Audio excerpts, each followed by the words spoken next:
Oi pra você que tá assistindo esse vídeo. Galera, eu juro que eu vi alguma coisa ali dentro da casa. E houve um barulho assim. Eu tô com muito medo. Imagina, verdade ou consequência. Daí a pessoa escolhe uma consequência. Consequência, tem que ir até a porta. Tu imagina. Eu tô com muito medo. Vocês ouviram?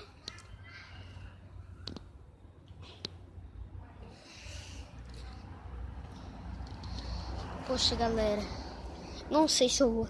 Minha casa fica bem ali, ó. Não sei se eu vou. Se bem que se eu ver alguma coisa, só eu correr. O portão tá aberto.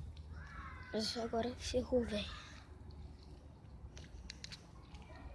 Ferrou. O que será que tem ali dentro? Pode ser também uns adolescentes aqui do condomínio. Que eles estão sempre dentro das obras fazendo barulho. Eita, houve um barulho.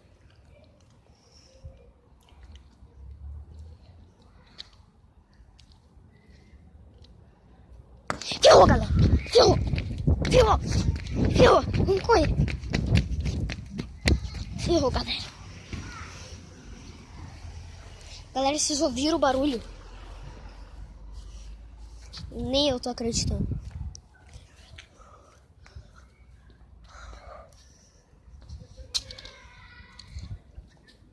Fica aqui escondido.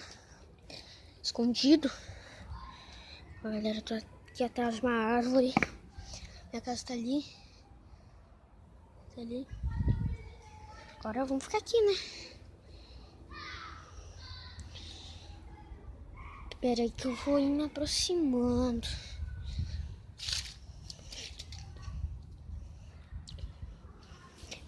Eu juro. Cara, hoje eu tava assistindo um vídeo de palhaço assassino, então eu tô com muito medo. Só que logo quando isso acontece... Olha que lugar estranho. É aquele dali, ó, galera. Aquele lugar ali é muito estranho. Ah, deixa eu me filmar, né? Não me filmei até agora. Bom, galera, aquele lugar ali é muito sinistro.